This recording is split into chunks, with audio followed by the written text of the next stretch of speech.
Acá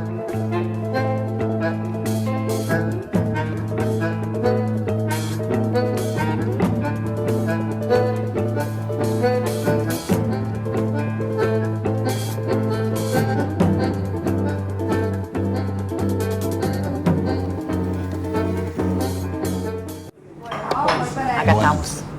Bien. Arriba. Hola, buenas tardes. Buenas Buenas tardes. tardes. ¿Cómo va? Muy bien, ¿ustedes?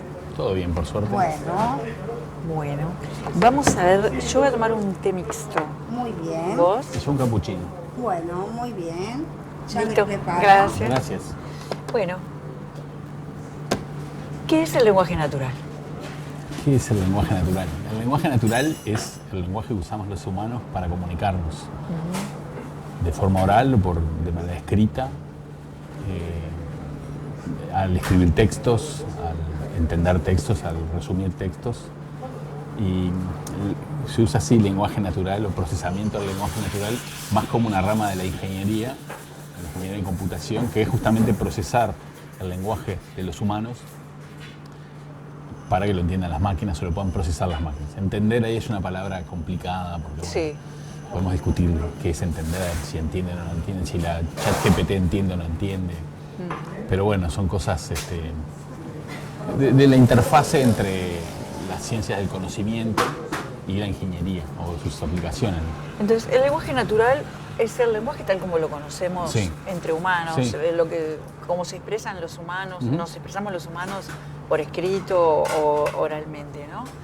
Y vos tenés un doctorado en biología, sos Sí. bioquímico, Sí.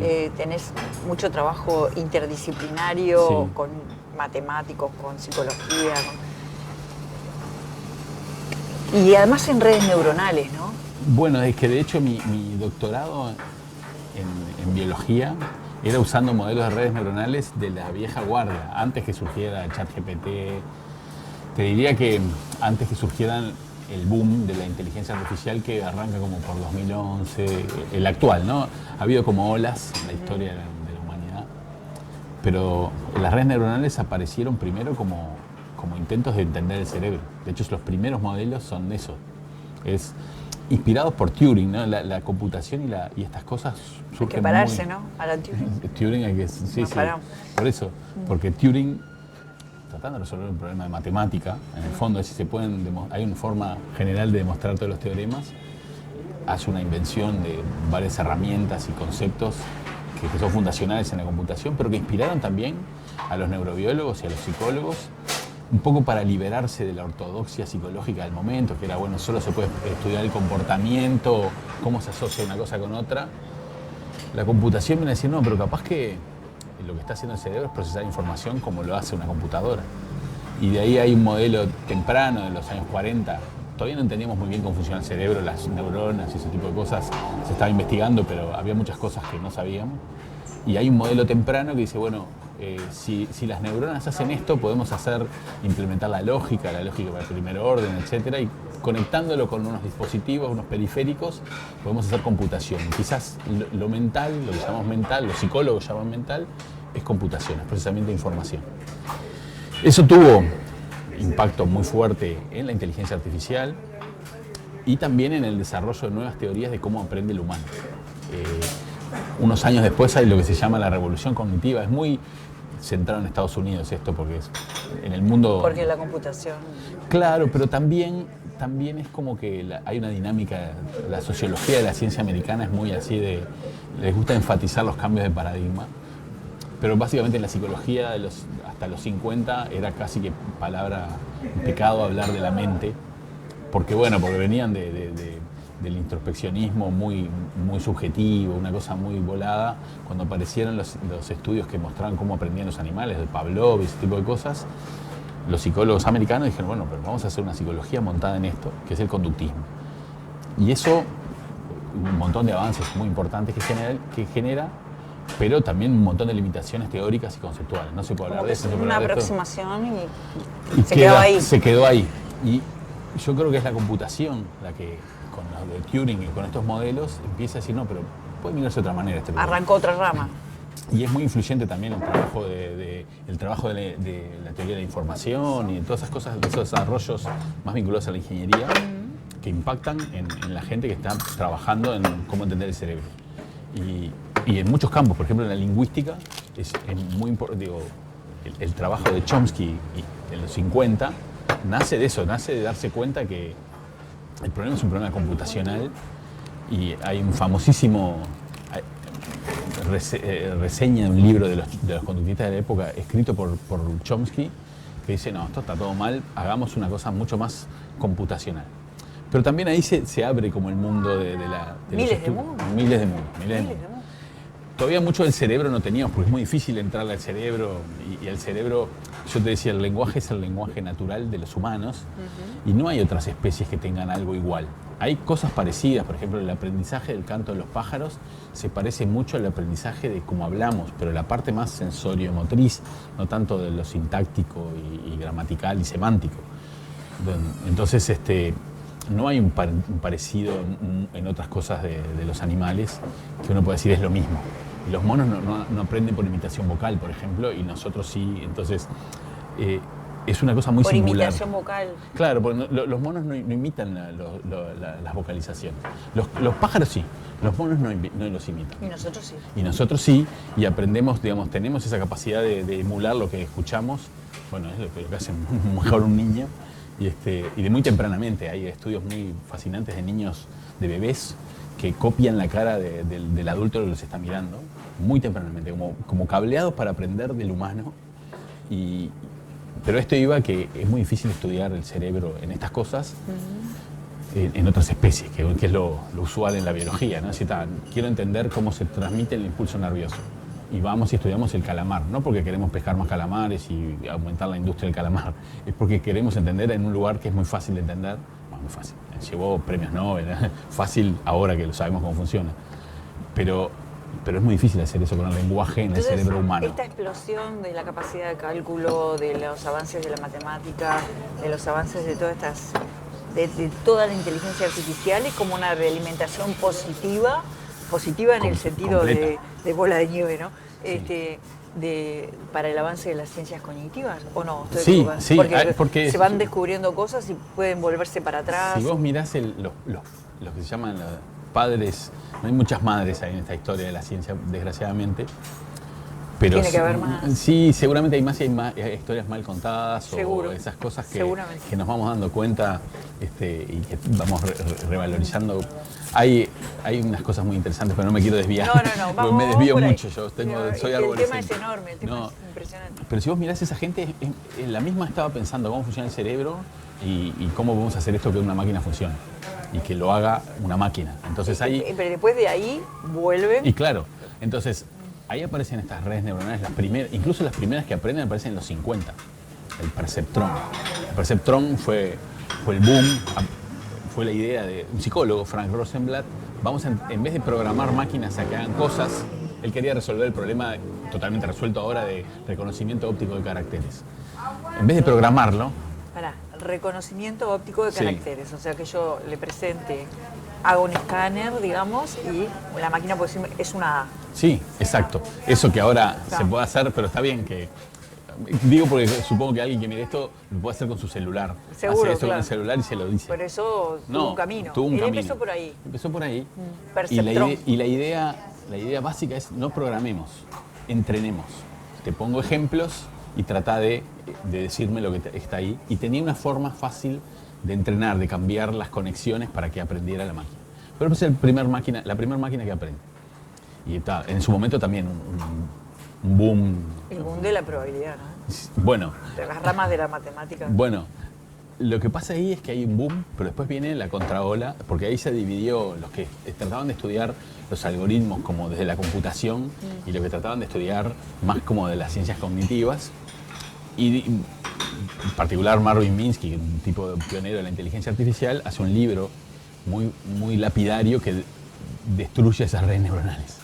Básicamente muestra que hay muchas cosas que no pueden hacer y aprender y que para redes más complejas Rosenblatt no tenía un procedimiento de aprendizaje, así que eso le llaman en el mundo de la inteligencia artificial el invierno de la inteligencia artificial. Pero es un invierno... ¿Sabes qué me hace acordar? ¿A qué? A la historia de la humanidad, o sea, Neandertal, Cromañón, Bueno, la era del hielo, Y- el y- Homo sapiens. y bueno, lo que pasa es que tenés... Me hace acordar eso que estás diciendo, ¿no? Como aparece algo que genera un movimiento impresionante y después otro, gracias a eso, otro dice, pero esto llega hasta acá, es por otro lado. Y bueno, es Qué que va... impresionante, Es como ¿no? la evolución un poco Sí. lo que estás diciendo. Es Qué decir, lindo. bueno, esto para acá, pero... Sin no eso paró. no hubiera sido posible. Claro, pero no paró del todo. No, claro. Se fue a otros lados. Claro. Se fue a lados a la ingeniería del control. Había gente de la ingeniería del control trabajando en cosas de... tratando de tener máquinas que aprendieran o de regular los controladores. Había en la biología tratando de entender la memoria. ¿Cómo se almacena? Porque no se almacena igual que una computadora. ¿Se almacena dónde? Y bueno, se almacena en miles de millones de conexiones que cambian. Y más que almacenar un dato, lo que haces es almacenar la forma de cómo reconstruir el dato. Entonces yo veo una parte de tu cara y en mi cerebro reconstruyo la experiencia de ver tu cara en algún sentido. Y entonces esa forma de almacenar, que es almacenar de manera superpuesta en muchas conexiones sinápticas, sigue hoy en día en las redes neuronales. O sea, eso es lo que hacen mucho más sofisticadamente las redes neuronales y que se descubrió en el supuesto invierno de la inteligencia artificial en los años 60, 70. Pero claro, no entraba en la inteligencia artificial. Vivía en el mundo de la neurociencia y en el mundo de la psicología. Vivía... Y bueno, esos mundos se logran juntar recién en los 80, de vuelta los psicólogos y los neurofisiólogos se juntan un poco con algunos ingenieros. Hinton, el reciente premio Nobel, aparece ahí como una figura clave de reunir gente y ahí empezó a juntar físicos, matemáticos y aparece también por esas épocas el otro premio Nobel, Hopfield, que es un físico y que dice esto de la memoria podría modelarse así, lo equipara a un modelo de la mecánica estadística, de la física que estudiaba las partículas, ese tipo de cosas, y eso atrae un montón de físicos a trabajar en eso. Y ahí hay, en los años 80, hay un avance fuerte de las redes neuronales, se descubre un procedimiento, se redescubre, porque ya alguien lo había descubierto en los 70 y nadie le había dado corte, un procedimiento para entrenar, ahora sí, redes más complicadas, pero ahí no había poder de cómputo ni tantos datos. Qué increíble, eso pasa mucho en la historia de la ciencia, algo de los 70 quedó ahí y recién otro Sí. avance lo viene a retomar. Pasa mucho. Pasa mucho y hay, Está muchas buenísimo. hay muchas polémicas de las autorías, pero es verdad que esta gente lo redescubrió inocentemente. Después se dijo, no, lo descubrió Werbos en los años 70. Pero explotó. Sí, ¿no? explotó por Hinton en particular, Rumer, Williams. Hay un artículo muy famoso que hizo el boom. Ah, pero podíamos hacer esto. Y ahí se empieza un boom, que es el boom de las redes de los 80. Limitado, porque ahí no se puede aprender lo suficiente, no tenés datos suficientes, el poder de cómputo no es suficiente. Y eso tiene una época también, queda por ahí, pero no se va tan duramente como se había en los 60 en la inteligencia artificial, sino que quedó por ahí como una herramienta más, hasta que de vuelta Hinton, en los 2000 y pico, empieza a entrenar redes más complejas y muestra que funcionan y que se puede hacer cosas interesantes y empieza a haber un boom de trabajos. En la década del 2010 las redes neuronales empiezan a copar todos los dominios de la inteligencia artificial con la salvedad del lenguaje, que el lenguaje natural es complejo. Y uno se acuerda de un traductor en los años 2010, 2011, en el traductor de Google o cualquiera, no era muy bueno. Le erraba mucho. Le erraba muchísimo. Sí. Pero ahí usaban métodos basados en la lingüística, en ese tipo de cosas, y muy poco de aprendizaje de máquinas. Lo que pasa del 2014-15 para acá es que empiezan a haber muchos datos. Primero que está la red, ¿no? La red, vos tenés millones y millones y miles de millones de textos for free, o que los roban estas empresas, porque eso es otra discusión. Y empezaron a aparecer herramientas para entrenar estas redes más potentes. Es por ahí, ahí se alejan completamente de la biología. O sea, ahí yo te puedo decir que hasta los 80 uno puede decir, bueno, esto es parecido a como lo hace el cerebro, no es igual, pero sabemos que es un modelo y los modelos son parciales. Pero bueno, hasta ahí más o menos uno podría decir... Ahí adquieren vida propia. Y ahí adquiere una vida propia muy importante en la ciencia de la computación, Claro. en la matemática, y atrayendo inversiones y gente que trabajaba en esas cosas. Y ahí empiezan a haber mejores desarrollos del procesamiento del lenguaje. Primero con lo que se llamaban long short-term memories, pero no eran muy paralelizables, hasta que a alguien se le ocurre, bueno, no, vamos a hacer, inspirados muy levemente en la cognición, inventan la noción de atención computacional, pero que no es exactamente la atención cognitiva, algunos aspectos comparte, y lo empiezan a poner en estos modelos, y hasta que aparece en 2017 un artículo, que no sé ni si está publicado en una revista arbitrada, pero está el preprint, que se llama Attention is all you need. Atención es todo lo que precisas. Y muestran la arquitectura básica del GPT y todas las máquinas que están ahora, que es lo que se llama el transformer o transformador, no sé cómo. Transformador parece una cosa electrónica, pero sí, es algo que nació inicialmente para la traducción de textos. Es, yo te doy un texto acá, en una lengua, y sale en otra lengua por arriba. ¿Y cómo se hace eso? Bueno, en realidad son máquinas entrenadas a predecir la siguiente palabra, y como tengo miles de millones de textos, le doy esos miles de millones de textos, cuando se equivoca corrijo, y la corrección no es muy distinta a lo que descubrieron en los 80, y si tengo miles de millones de textos y miles de millones de parámetros, en algún momento esto converge y genera estas máquinas que, por más que la matemática de cómo funcionan es transparente, o sea, vos podés seguir paso a paso qué pasa, por qué hacen lo que hacen, yo creo que todavía no se entiende bien. Te iba a preguntar lo de las redes neuronales vinculado a eso, porque no es solo predecir la siguiente palabra por la cantidad de palabras disponibles que hay o de textos, sino que hay una cosa más conectada, ¿no? O sea, porque también pueden ver un conjunto. Bueno, el asunto es que, ¿qué quiere decir predecir la siguiente palabra? Porque en realidad hay predecir la siguiente palabra, o predecir una oración, o predecir muchos de estos máquinas que son redes neuronales. Por eso, son redes neuronales. Son redes neuronales, sí. Ah, Lo que pasa es que lo que aprenden es como, dado este contexto, ¿qué sigue acá? Obviamente no le invocan nunca, ¿no? Porque si yo digo, no sé, mi vecina tiene un perro y ahí pueden seguir infinitas cosas, yo puedo seguir diciendo. Entonces no voy a invocarle, pero las máquinas te dan esencialmente ¿cuál es la probabilidad de que siga cada una de estas palabras? Tenés un léxico de 60.000, 100.000 palabras, te dan una ristra de números que dicen cuál es más probable. Mayor información, Claro. más le va a invocar probabilísticamente. Y sí, porque así ha sido y ahí porque es está el la idea. cociente, digamos. Y sí, lo que ellos están, claro, lo que pasa es que vos decís, ahí es siempre la probabilidad es, digamos, ¿cómo sabes cuál es, dado este contexto? Tenés que haberlo visto, nunca son iguales los que están, si no serían todos los textos iguales y no son. Pero todo eso, vos le das un montón de texto, o cuando le haces una pregunta a uno de estos bots, lo que le estás dando es un texto y lo que hace esta máquina es decir, bueno, ¿cómo sigue esto? Y está prediciendo, es decir, en algún sentido, ahora hay otras, las máquinas que actuales no tienen solo la red neuronal, tienen un montón de tecnologías que hacen cosas con ellas arriba. Pero en el fondo, en el núcleo, lo que hace es una máquina que va diciendo cuál es una posible continuación de este texto. Y entonces te responden, y es muy sorprendente, y yo creo que no muy bien entendido, qué es lo que hace, o sea, cómo lo hace. Y ahí eso que te gusta a vos, de que la vuelta, ahora alguna gente está usando esas máquinas para ajustar, para describir la actividad del cerebro. Están diciendo, cuanto más se parece lo que hace la persona a lo que hace la máquina, más se parece la actividad del cerebro medida por resonancia. Y puedo volver al revés.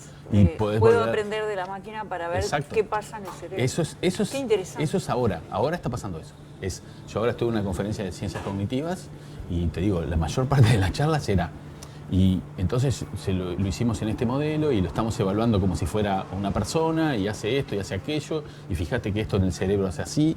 Hay una sí. Tratando de entender si el algoritmo que usa el cerebro, los algoritmos, los procedimientos que usa el cerebro se parecen a estos que están en estas redes neuronales artificiales. Vos nombraste un montón de cosas ahora cuando estábamos hablando. Por ejemplo, hablaste de que un físico, Hinton. Hinton en realidad no es físico, Hopfield es físico. Los dos ganaron el premio Nobel de Física ahora. Okay. Hinton y Hopfield. Hopfield es el que dijo, este modelo se parece a un modelo de la física. Sí, pero para. Quería hacerte una pregunta. Dale. Porque vos me hiciste que Hinton, que Sí. yo entendí que era físico, pero que fue el que logró convocar a muchos Sí. físicos. Estaba investigando al principio sobre mecanismos de memoria, de guardar información. Sí. Eso me lleva a semiconductores y no sé cuánta cosa más, ¿no? Mecanismos de guardar información. Y por toda la explosión de esto, toda esta explosión de inteligencia artificial, ciencias cognitivas, memoria, mecanismos de lenguaje natural y no sé qué, eso no tiene descubrimientos que impactan en la cura de enfermedades de la memoria? Bueno, es una pregunta. A ver, en esa misma conferencia que mencioné recién había una persona que se dedicaba, que tenía una app para tratar de, emulando lo que hacen las máquinas, apoyar a las personas que tienen problemas de memoria.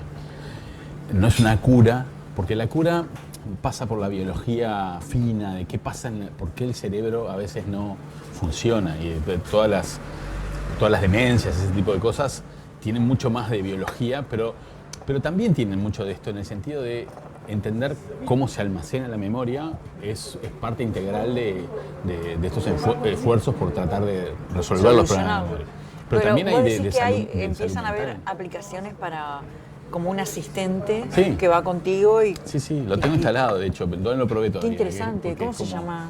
No me acuerdo ahora. Vamos a decirlo. Después lo busco y te ahora digo. lo decimos. Sí, porque se supone que uno hace como unos videitos y entonces te recuerda los eventos en base a lo que vos le decís que pasó, entonces tiene como, o tal día, viste que la memoria humana es compleja, ¿no? No es una memoria, tenemos como distintos sistemas de memoria. Sí. Tenés la memoria de, bueno, estoy acá, yo puedo contar lo que pasó acá porque me acuerdo, entonces revivo parte de eso, ese es un tipo de memoria.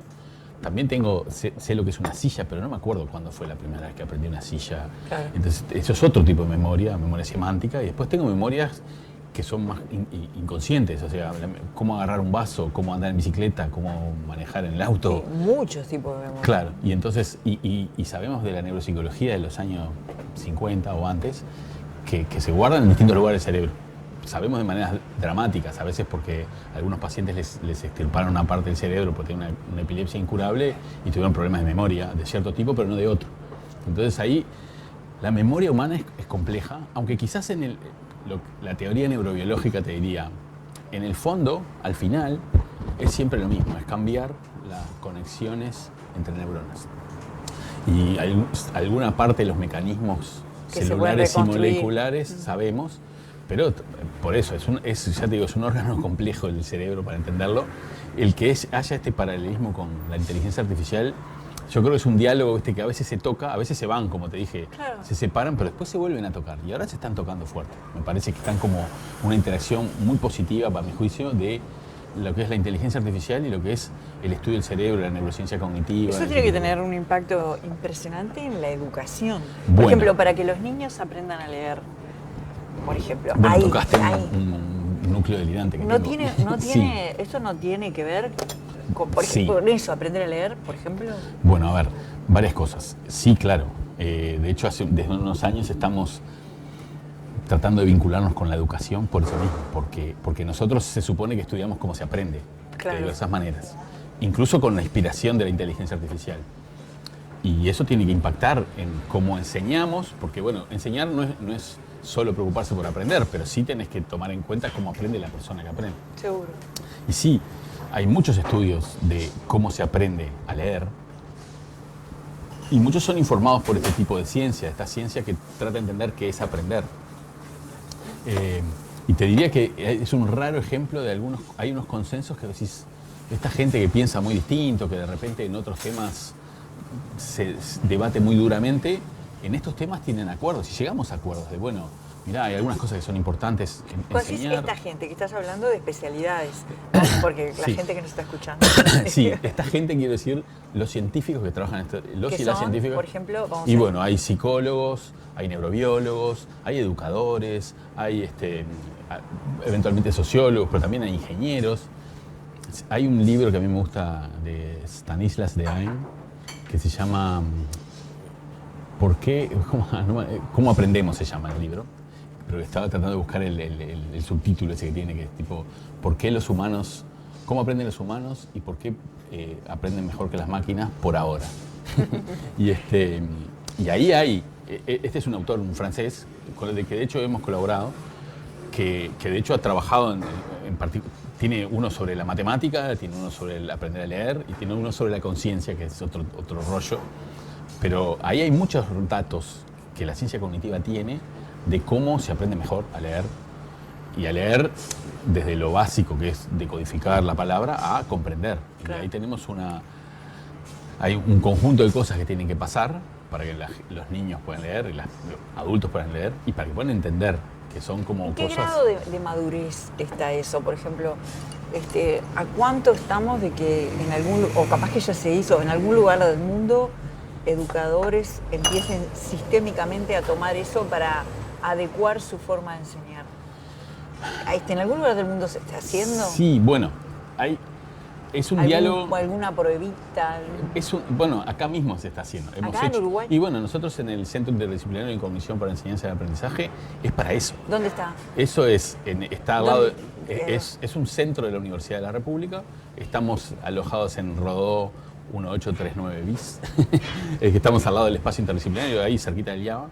Pero básicamente es un grupo de gente de la Facultad de Psicología, Ingeniería, Ciencias, Comunicación, alguna gente de Medicina, todos tratando de trabajar en algunas aplicaciones de esto a la educación. Y hemos tenido vínculos cuando estaban los consejos, nosotros teníamos un convenio con el Consejo de Educación Inicial y Primaria. Nosotros mismos, pero no todo el mundo, estamos muy enfocados en inicial y primaria.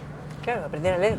Aprender a leer, pero no solo a leer, matemática, del desarrollo cognitivo. De hecho, el Uruguay usa desde no sé, 2015, 14, usa una herramienta para evaluar a los niños si están listos para la escolarización, que la desarrolló un colega que es de la Facultad de Psicología, pero que es de nuestro centro, que se llama Alejandro Vázquez, y se llama el INDI, Inventario de Desarrollo Infantil, y eso se aplica, la ANEP en su momento decidió, bueno, lo aplicamos a todos los niños. Y entonces... ¿Se sigue siendo? Sigue siendo, sí, sigue siendo. Ahí. Y ese es un dato que te da como una idea de, bueno, este niño o esta niña precisa más apoyo, precisa menos apoyo, ese tipo de cosas.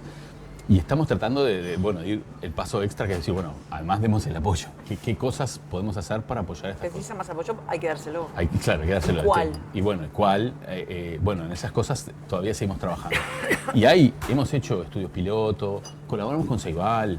Estudios piloto sobre la forma de enseñar a leer y escribir. A leer y escribir, a la matemática y hay otras cosas. ¿Y qué han obtenido?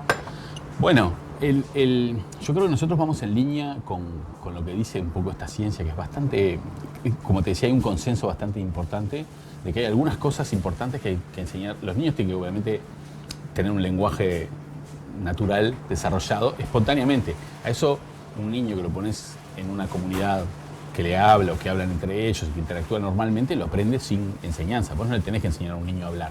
Claro. Le podés mostrar algo, pero el niño aprende solo. Sí. Enseñar a leer y escribir no es lo mismo. Está bueno que te fomenten la lectura y la escritura, está bueno que haya libros en tu casa, está bueno que te lean libros en tu casa o en la escuela, donde sea, pero no alcanza eso. Hay que enseñar a leer y a escribir. Hay que enseñar algunas cosas. Y después que enseñaste, que al final todos los niños más o menos acá aprenden la parte básica, hay que usarlo. Hay que usarlo de manera paulatina y sistemática. Es decir, hay una parte de sistematicidad que yo creo que se perdió en algunos sistemas educativos, en el mundo entero, no estoy hablando de Uruguay, que está bueno tener. Ahí tenemos algunas discusiones hemos tenido con maestras y con inspectoras y con... Bueno, pero es lo bueno de la vida. No, por eso, pero teníamos muy ver... lindas conversaciones con Irupé Bucetti. Sí. Y bueno, una de las cosas que hay, no voy a entrar en la historia de la psicología, pero hay una rama de la psicología que estudió el desarrollo muy fuertemente, Piaget en particular, sí. Que se transformó en una corriente, se llama constructivismo, que está muy bien, pero que le enfatizaba mucho el aprendizaje espontáneo de los niños en interacción con el medio y más bien presupone que vos le das las condiciones para que el niño explore y ahí va a aprender. Y hay muchas cosas que funcionan eso, pero hay otras que no funcionan. Y estas, en particular, el aprender a leer y escribir, precisa una enseñanza dedicada de, bueno, estos son los sonidos de las letras, así se componen, usalo. Una suerte de acercamiento al conductismo.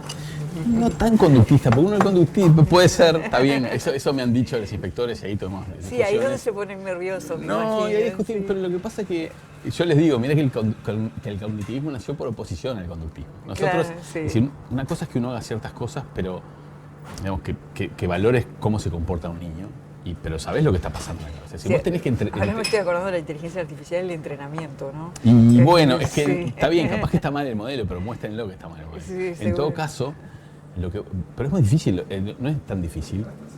Nuestro sistema visual es una maravilla y la capacidad de reconocer cosas que tenés en distintas condiciones de iluminación, eso es natural. Pero vos tenés que enseñarle a ese sistema que cuando ahí aparece, no sé, no quiero decir ninguna marca, pero aparecen flores, conectes eso con la palabra flores. Claro. Y vos podés una persona normalmente maneja dependiendo cómo las cuentes, pero 30.000, 40.000 palabras. ¿Qué vas a enseñarle una por una? Esto No. es flores, esto es no sé qué. Ese método de enseñar globalmente y no converge, o sea, te lleva mucho tiempo. Es cierto que los adultos lectores, o los lectores, niños también que son expertos, no leen sonido, letra a letra, sonido a sonido. Sí, quiero ¿Por qué? decirte que a mí me enseñaron por el método global. ¿Sí? Muy Bueno, criticado. Sí. ese es el método global. El método global es criticado, sí, es lo que estoy criticando, de hecho. Sí. Pero Mi abuela se desesperaba. Le decía a mi madre, esta niña no va a aprender. no, pero a ver, en español, Sí. en realidad en Que español. te daban la oración escrita Sí. y no te enseñaban letra por letra. Bueno, lo que pasa es que está bien. Y me imagino que eso a mí me funcionó, pero digamos, Bueno, funciona debe menos. debe funcionar menos. Lo que me han el- dicho los maestros es que funciona menos. Bueno, ese es el punto. Pero ahí hay un tema interesante, porque yo hablo con los maestros, las maestras de clase, Sí. y no voy a nombrar escuelas para protegerlas, y están de acuerdo conmigo. Es en el nivel un poquito más alto que no están de acuerdo conmigo. Voy a decir, bueno, pero ¿por qué? Porque hay como tradiciones y visiones y discusiones con... Yo he tenido discusiones con Luis Garibaldi y estas cosas amables, porque yo me llevo muy bien con Luis, o sea, no son temas... Académicas. Por eso, pero ¿Y ahí... en el mundo esto en qué está? Bueno, en el mundo se llamaban las guerras de la lectura, para que tengas una idea ¿Cómo del así? nivel de... Sí, claro. de virulencia. Porque había la influencia esta del constructivismo y de ciertas visiones que vienen más del lado, del lado más progresista, es decir, yo no quiero Del lado humanista, claro. no quiero machacar al Está nene con... asociado a una Claro, filosofía de vida, sí. ¿no? En comunidad. Exacto, y Claro. y a una cierta forma de concebir Pero la ahí- educación. claro. Entonces, Habría que desacoplar la ciencia de esa discusión. bueno, ¿no? lo que pasa es que esa discusión, por eso, pero yo creo que se está desacoplando, Ahí va. porque ha habido esfuerzos de gente, antes eran guerras básicamente, pero ahora yo creo que hay mucha evidencia y hay interacciones entre docentes e investigadores que llevan, este colaborador de AEN, que es francés, de hecho estaba dirigiendo la Comisión Nacional para la Educación Basada en Evidencia, con este plan, con el plan de, bueno, vamos a En darle- Francia. en Comisión Francia. Nacional Sí. para la Educación Basada en Evidencia. Sí, es en francés, nomás tendría que decirlo, pero no me acuerdo. Sí, sí. Ah, mirá. Y han producido materiales para explicar a los docentes, que yo estoy seguro que los docentes se prenden a estas cosas porque creo que en muchos sentidos estamos diciendo cosas que ellos ven en las clases. O sea, tampoco estamos inventando la pólvora, No, eso claro. es lo peor. Es ciencia. Y bueno, el tema es que la enseñanza no es una ciencia, la enseñanza es, si querés, es más parecida a la medicina, que tampoco es una ciencia. La medicina se nutre de las ciencias y el médico, muchas veces los mejores científicos son médicos, pero el médico tiene que curar a una persona, no tiene que averiguar cómo funciona el hígado. Claro, seguro. Eso es ciencia, pero vos tenés que saber de esta persona y usan métodos más o menos científicos y también pueden usarlos los docentes, pero vos tenés que enseñar a un grupo de gente, tenés 30 niños en ciertas condiciones, no estamos diciendo, háganos caso, porque eso sería Ridículo. aberrante No, está y bien. ridículo. Es la misma relación que hay entre las biociencias y la medicina. Está bien, encontré una droga para tratar el cáncer. Bueno, de ahí a que sea una cosa que se puede usar, tienen que pasar muchas cosas. Y entonces, esto es medio parecido. En algún sentido, algunas cosas van mostrando que dicen, mira, esto se podría enseñar mejor de esta manera. Y esto se podría enseñar mejor de esta otra manera. ¿Qué país es el que está más...? Y bueno, lo que pasa es que eso, ya te digo... Más que un país, capaz que es una ciudad. No, pero por ejemplo, en Reino Unido algunas cosas han hecho ahora de este estilo, o en Australia, vamos a cambiar la educación para este caso. En Nueva Zelanda estaba mirando que estaban cambiando los sistemas educativos un poco para darle un poco más de corte a esta rama de las ciencias cognitivas. Debo decir que las ciencias cognitivas y la psicología también son culpables de estas cosas porque somos generadores de modas que después impactan sobre el sistema y lo pasan por arriba, ¿no? La neuroeducación, que está muy bien, tomar la neurociencia para la educación, después se transforma en un conjunto de recetitas fáciles que trivializan el problema. Entonces deja de ser una cosa interesante y relevante para ser un producto que alguien vende. Entonces... Como que hay varias velocidades, ¿no? Me parece que la ciencia está yendo muy rápido, sí. Pero después, como se trata de humanos, hay algo que lo tiene que acompañar y esperarla un poco, ¿no? Y además, esto no es física cuántica. No, claro. O sea, no te puedo decir esto es así. No, claro. Vamos a probar, vamos a ver qué funciona y qué no funciona, porque incluso en ese ir y venir, que no lo digo demagógicamente, lo digo de verdad, en ese ir y venir aparecen problemas para la ciencia que no había visto. Claro. Entonces decía, no, es como la termodinámica. Sí, mira, no puedo hacer una máquina más eficiente que esto. ¿Y por qué? Bueno, y todo lo que viene después. Esto es un poco parecido. Bueno, ¿por qué no estoy pudiendo? Yo te enseño, te estimulo cierta cosa. ¿Por qué esto no transfiere a otros dominios? ¿Por qué si aprendiste mejor a razonar jugando al ajedrez, capaz que no te ayuda mucho para la matemática? Sí debería. Si estás planificando, ¿qué pasa? Entonces esos problemas que... Eso me ha llamado la atención en la realidad. Que uno pensaría que el jugar al ajedrez te abre puertas para... y no, veo que no necesariamente... Eso es el problema en la transferencia lejana, le llaman. No es para, no que te entrenás para eso y lo local, sino cómo pasa a otros dominios. Y no son muchas las cosas que yo me entreno en esto y mejoro en lo otro. No es tan sencillo como eso. Y no entendemos muy bien por qué pasa eso. Porque en teoría, si yo te mejoro la atención, vos deberías mejorar la atención en todos los dominios en que la usás. Y no pasa del todo eso. Hay discusiones, ¿no? Capaz que me ve alguien y dice, ¿cómo? Yo tengo este artículo que muestra que sí, pero así si yo muero en global, y no es una cosa muy general. Entonces, hay problemas que pueden surgir de la interacción entre la enseñanza y la ciencia. Requieren un diálogo, pero yo te digo, bueno, en Francia se ha intentado dar, en el Reino Unido se ha intentado dar. Tengo colegas en la Argentina que en algunos lugares han logrado introducir algunas de estas ideas y trabajar con ellas. Y en particular pienso en Beatriz Duke, que estuvo, es una colega argentina con familiares en Uruguay, que es muy buena, que es muy interesante su carrera. Además es maestra, se fue al conurbano a enseñar a leer y escribir y vio que no funcionaba nada de esto del método global que tenía que hacer. Y entonces volvió, hizo y se formó, hizo un doctorado en ciencias de la educación y terminó dándose cuenta que estaba todo mal, lo que ella hacía, y entonces propuso un nuevo método y se juntó con científicos y hizo varias pruebas y de ahora colaboramos en cosas y ella ya va pasando por distintas provincias. Es interesante porque su entrada está siendo muy de abajo hacia arriba, ¿no? Los maestros agarran esto y dicen, esto funciona, vamos a usarlo. Qué increíble. ¿Tiene un nombre el método de ella? Ella inventó el método DALE, que es Derecho a Leer y Escribir, se llama. Y tiene todos los cuadernos propios, pero además ahora generó como una herramienta, un jueguito para usar eso, para apoyar en las clases. Nosotros también estamos en ese tipo de iniciativas de generar algún tipo de herramienta que le hagan la vida más fácil a las maestras y los maestros, pero que sí apoyen estas cosas, digo, que justamente refuercen los lugares en donde nos parece que está bueno. ¿Qué es lo que yo creo que pasa acá con los niños? Los niños aprenden finalmente a leer. Nosotros tenemos algunos datos que muestran que al final de primero hay en escuelas, no las más pobres, digamos, en escuelas públicas, pero de quintiles 4 y 5, que hay como un 20% de los niños que terminan primero sin poder leer una palabra falsa, digamos, una palabra que no conocen. Algunas conocen porque las vieron y las conocen, como las hamburguesas, no sé. Pero esto, le pones una y si no saben es porque no están pudiendo decodificar. Claro. Y tenemos un porcentaje alto de niños así. Yo creo que al final de segundo... ¿No pasaba eso antes? Bueno, porque no estás hablando de los quintiles bajos. No, bueno, en las quintiles bajos... ¿No pasaba o no se detectaba? No sé. Bueno, esa es una de las objeciones de la gente de educación que es un poco opuesta a esto. Dice, bueno, pero antes no medían, no, es verdad. Yo no sé si eso pasaba o no pasaba. Pero probemos ahora a ver si podemos hacer que todos lean. Ahora, los que leen tampoco leen con mucha fluidez. Y ese es un problema. Si yo leo muy despacio, estoy el perro, claro. Cuando llegué a la tercera palabra me olvidé de lo que estaba leyendo. Te olvidaste y no puedes comprender. La comprensión requiere de codificación y fluidez. Y además es vital, ¿eh?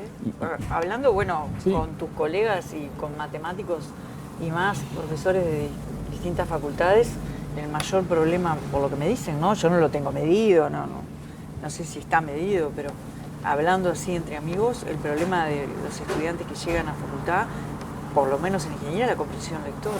Bueno, eso se dice, ha habido, la Comisión Sectorial de Enseñanza ha hecho algunas evaluaciones. A mí me gustaría profundizar más eso. Todos los docentes tenemos sensaciones que a veces es difícil Claro. de validar. Si yo no lo tengo medido, tengo yo hace años que sensaciones. soy docente y siempre he escuchado que todos los jóvenes son peores, pero si no estaríamos en el subsuelo absoluto y creo que no es la verdad. Es decir, creo que es cierto que hay algunos problemas y creo que se ven en eso, que no tienen mucha experiencia lectora y por lo tanto se desenganchan y eso les genera problemas de vocabulario, porque hay una retroalimentación positiva. Si vos lees bien, vas a poder leer textos más complejos y vas a poder aprender más de ellos, con lo cual vas a poder leer mejor y por lo tanto le llaman de hecho el efecto Mateo a los que tenga más por ¿cómo es? El testamento, uno de los discípulos de los apóstoles que escribió esto, que decía, el que tenga más va a recibir más y el que tenga menos, no sé qué. Bueno, es el feedback positivo, digamos. Hay un feedback positivo en la lectura. Cuando vos empezás a leer y te enganchás en la lectura, es increciendo tu capacidad de lectura y de vocabulario y de conceptos que desarrollás. Claro. Entonces yo creo... Culturas. Claro, pero ese es un tema, porque ahora cuando hablamos, estamos todos de acuerdo que hay que fomentar la competencia lectora. Fantástico. Pero ¿cómo se hace? Porque la competencia lectora es una competencia compleja. Es comprender qué comprender. Si yo me pongo a leer un libro de mecánica cuántica y no sé si lo voy a comprender. Tengo que tener un montón de conocimiento detrás. Entonces, no hay una oposición. De hecho, para comprender, precisás conocimiento. Entonces, hay en particular conocimiento de vocabulario. Y eso es otra cosa que los docentes detectamos, que algunos estudiantes, hay palabras que uno diría, las tienen que conocer, adyacente, yo qué sé. No es una palabra tan regular, tan común, pero bueno, podrías entender lo que quiere decir. Y hay varias de esas que te preguntan en el examen, pero profe, ¿qué quiere decir? ¿Cómo me está preguntando esto? Sí, yo me acuerdo de la primera vez que escuché la palabra adyacente, que fue cuando la primera vez que me enseñaron trigonometría. Fue la primera vez que escuché esa palabra. Pero eso no era la en el tenía. liceo, claro. Pero Claro. quiero decir, si vos no lees, digamos, resultados, si vos no ganás conocimiento, y eso también vale para las máquinas, sin conocimiento no hay competencia. Entonces, Todo lo que se estaba hablando, me voy imaginando mientras estás hablando, cosas que están pasando en la inteligencia artificial y que se puede pescar de ahí y al revés, ¿no? Sí, sí. Y al revés, pero lo interesante es el camino por la mejor vida humana, ¿no? ¿Qué podemos esperar? ¿de la inteligencia artificial? No, o de todo esto, de la ciencia cognitiva, inteligencia artificial, A ver, biología, bioquímica, yo creo- matemática, todo esto. Aprender a leer. Si no nos eliminamos antes como Sí. especie, porque esa es tenemos varias chances para eliminarnos, Sí, el cambio lamentablemente. global, las guerras, las guerras nucleares, o sea, uno siempre está ese meme que dice, bueno, ¿se acuerdan cuando creíamos que lo que nos faltaba a la humanidad era la falta de información? Bueno, no era eso. No era eso. un poco Sí. es así. Porque decís, bueno, ahora se supone que sabemos un montón de cosas como hay que hacerlas y no las estamos haciendo. Y hay otros problemas que tienen que ver más con cómo se comporta el humano por cuestiones de otro tipo, que también son interesantes científicamente, que de hecho gente de ciencias sociales, que estamos armando, Graciela San Román en particular, hicimos una propuesta de Instituto Central que junta la cognición con el comportamiento. En la economía mismo, la gente se está dando cuenta ya hace tiempo se está dando cuenta, que la idea del ser racional, que maximiza las ganancias, no describe en nada cómo la gente toma las decisiones. No, claro. Y eso es parte de un premio Nobel cognitivo, un psicólogo cognitivo, Daniel Kahneman, que descubrió básicamente los sesgos que usamos todos para tomar decisiones. Y esos sesgos obviamente muestran que esa idea del ser racional no anda. Y eso generó una nueva línea de laburo que tiene que ver con cómo presentás las cosas, cómo diseñás incluso las políticas públicas para que con los sesgos que los humanos tenemos tomemos buenas decisiones. Lo de sacar la sal de la mesa del restaurante es un poco eso, es decir, bueno, yo sé que no tengo que comer con sal, pero si la tengo ahí capaz que la agarro y la pongo. Seguro. En cambio, si me pones un escalón y me hace un poquito más difícil, capaz que lo pienso, porque está visto que si pensás un poco, dices, bueno, ¿para qué le voy a poner sal si no preciso? Entonces, eso es una cosa mínima, pero el estudiar cómo la gente toma decisiones. Todo esto que estamos hablando, que es maravilloso, porque estábamos hablando de ayudar, o sea, hay toda una posibilidad impresionante para que el ser humano aprenda a leer mejor, aprenda a expresarse mejor, tenga un lenguaje natural más potente, todo maravilloso. También tiene la otra contracara de, digamos, nos estamos exponiendo como seres a que, o sea, el adentrarse en cómo aprendemos, en cómo conocemos, nos estamos manipulable, claro. Bueno, nos Bueno, estamos exponiendo es que muchísimo, ¿no? es el mundo de la Es un mundo comunicación de- en donde la gente... Como el que no hay uso- forma de avanzar sin exponerte, ¿no? En el Es medio como una tendría que carrera de haber armamentos algo. en algún Sí. sentido, porque avanzás, pero generás flancos Sí. que te dejan.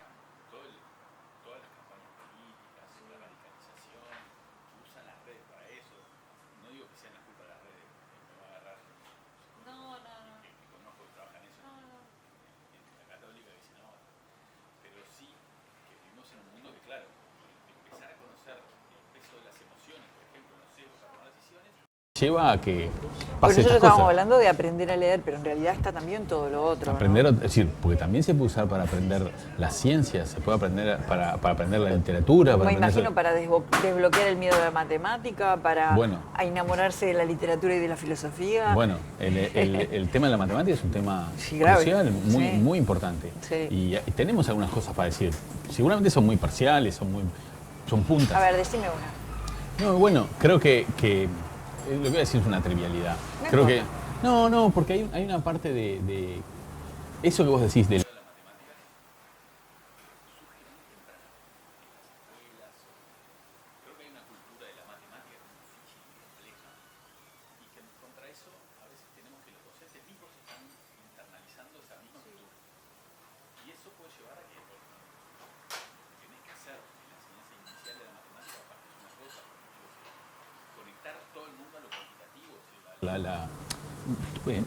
cualquier cosa que pasa es una oportunidad para aprender alguna cosa, no sé, a comparar números, cantidades, a adicionar, a meterse con la geometría de una manera menos formal. Creo que a veces pasa que en las etapas iniciales se formaliza demasiado y la gente se pierde en algún lugar.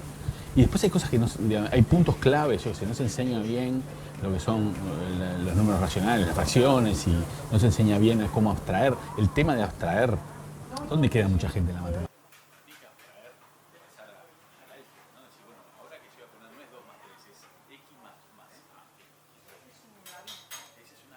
Es un abismo de abstracción que ahí hay que trabajar más, y hay algunas cosas que se pueden hacer, como la modelización de los eventos del mundo. Todas esas cosas lo saben los docentes. Lo que pasa es que también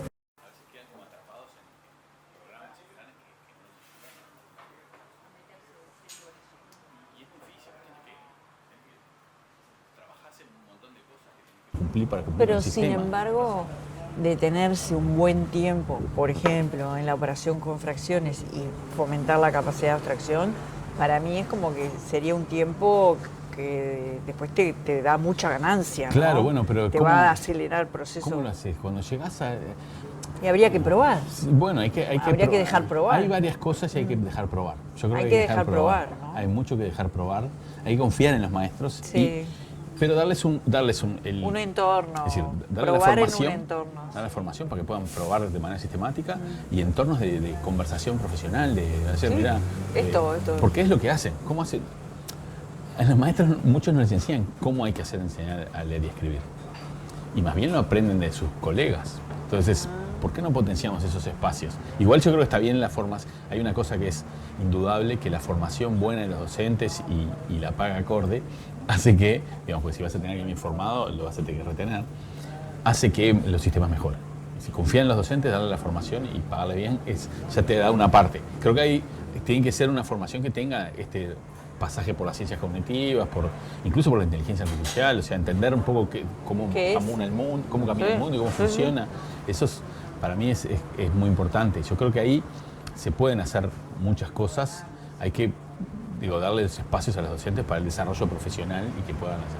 Hay un ejemplo muy lindo para estudiar, muy lindo, que es el estado de Ceará en Brasil. Ajá. El estado de Ceará es uno de los estados más pobres de Brasil. Y Brasil tiene unas pruebas de lectura y eso, y le iba horrible. Y uno dice, bueno, son pobres, les va mal. Pero hicieron un cambio en la enseñanza, en los métodos de enseñanza, en cómo forman a los docentes, y subieron en la escala. Entonces, no es que, uy, sos pobre y hasta que no hagamos la revolución y resolvamos el mundo no podemos hacer nada. No, se pueden hacer cosas que incluso mejoran la posibilidad de que cambie el mundo. Porque ese es si querés después te paso un artículo que lo describe. Está muy lindo, muy lindo porque ahí le decís, aquí hicieron algo que cambió una realidad. Pasame el artículo, porque cuando publiquemos esto ya lo ponemos. Muy interesante ese artículo. Es un artículo en portugués, voy a ver cómo se llama, no importa. Lo pasamos por un traductor. Lo pasamos por un traductor, ahí va. O los usuarios lo pasan por un traductor. No, quería no violar ningún copyright ni nada por el estilo. No, pero debe ser público. Sí, yo lo bajé, pero no me acuerdo cómo lo bajé. Ya nada es privado y todo es público. Es verdad. Sí. Es verdad, no, por eso. Pero me parece que esos son casos, ahí hay ejemplos, hay que buscar esos ejemplos de... Dejar probar. Dejar probar y buscar y sistematizar lo que se prueba, ¿no? No es probar a la autora, hay que probar con sistematicidad, decir, bueno, probamos científicamente. Esto. Claro, digo, yo no creo que puedas hacer de una escuela un laboratorio totalmente, pero sí un poco esa mentalidad de probemos y probemos con se puede a veces hacer experimentos. Hay una escuela en Casaballe que yo conozco desde hace años que están con una metodología nueva y están teniendo resultados fabulosos. Bueno, eso está bueno, hay que mirarlo con el ojo crítico. Están trabajando juntos. Sí. No sé si siguen, pero durante unos años trabajaban en equipo, todas las maestras y maestros. Bueno, ese es otro tema muy delicado, el tema de tener equipos. Claro. De tener equipos de gente que se conozca y que pueda trabajar. No quiere decir que no haya alguna movilidad, pero sí como un núcleo de gente que trabaje. Una cultura de equipo. Una cultura de equipo y del centro, del lugar. Eso es interesante. Igual me preguntaste algo de a dónde vamos con todo esto. Sí, ¿a dónde vamos? No sé. Porque te paré con los riesgos también. No. Yo veo como un océano de oportunidades y un océano de riesgos. Lo interesante es saber que son dos océanos, o sea. No, sin duda. No anular uno por proteger al otro. Hay que caminar, me parece. Hay toda una rama que se llama neuroética, que es tratar de defender los derechos de la Ahí privacidad del cerebro y de los datos. Que eso es que tampoco sabemos mucho. Yo qué sé, nos van a someter a un escáner cuando pasemos un aeropuerto y te preguntan, ¿querés matar al presidente de los Estados Unidos? Y vos no lo querés mucho, pero no lo querés matar y capaz que se equivoca. No sé, ¿qué cosas van a medir? Ahora yo puedo decodificar. Yo te puedo medir con resonancia magnética y podría decir, bueno, si estás pensando no te puedo decir qué estás pensando, pero puedo decir de 3 opciones, capaz que te digo, pensá en esas, te puedo decir cuál estás pensando. Y esas cosas empiezan a funcionar por el nivel de resolución de las técnicas, que no es muy perfecto, pero sí yo puedo leer un poco, no es que pueda leer el cerebro, pero puedo ver qué tipo de información está ahí. Hay artículos interesantes que hacen eso posible. ¿A dónde vamos? Entonces, ¿a dónde vamos? ¿Qué nos espera? Yo creo que todo depende al final todo depende de la política, porque vos tenés de la discusión pública de estas cosas. Y en la medida que vos puedas hacer que la inteligencia artificial no sea algo privativo de 5 empresas gigantes y sea algo que todo el mundo puede trabajar. De dominio público. Y de dominio público. Lo cual genera otros problemas, porque vos dejás abierto un modelo de lenguaje y capaz que lo agarra no sé quién, algún terrorista, y entonces arma algo con eso. Sí, puede pasar. Todas esas cosas tenemos que discutir, cómo lo de los dos océanos. Sí. Y cómo evitamos. Ya tiene un montón de problemas la inteligencia artificial actual que tenemos. O sea, genera basura, textos videos falsos,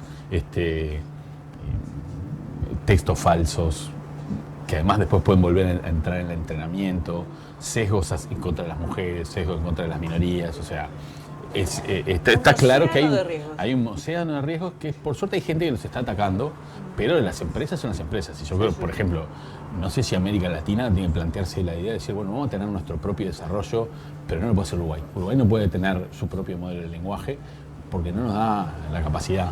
De eso hablé el otro día con Javier, ¿no? Claro, pero capaz que contás Argentina, Brasil, Chile, y ahí armamos algo. Hay que saber en qué está México.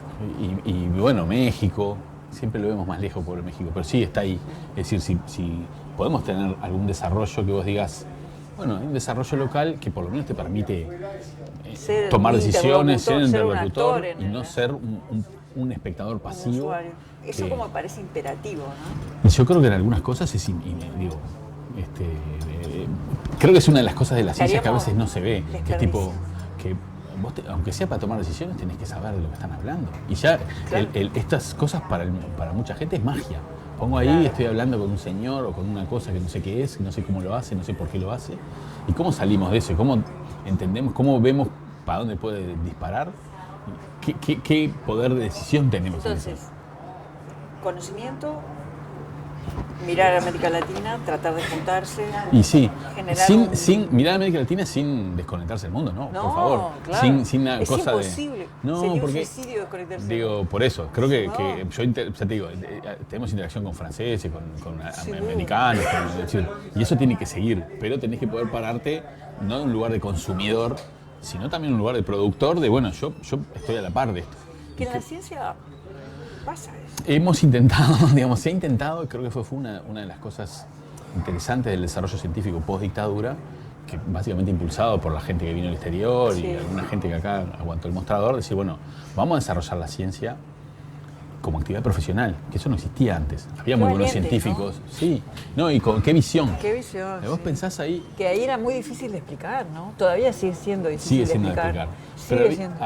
había la noción de, bueno, está en las facultades profesionales, podés tener algunos grupitos, está bien que estén los matemáticos, está bien Macera, muy bien, señor Macera. Gracias, Macera. Gracias, Macera. Está bien que esté Caldero Barcia, pero la ciencia como actividad profesional era esta, esto es un lujo de países centrales, y está el ¿Qué vas loco a hacer después que Clemente. te reciban?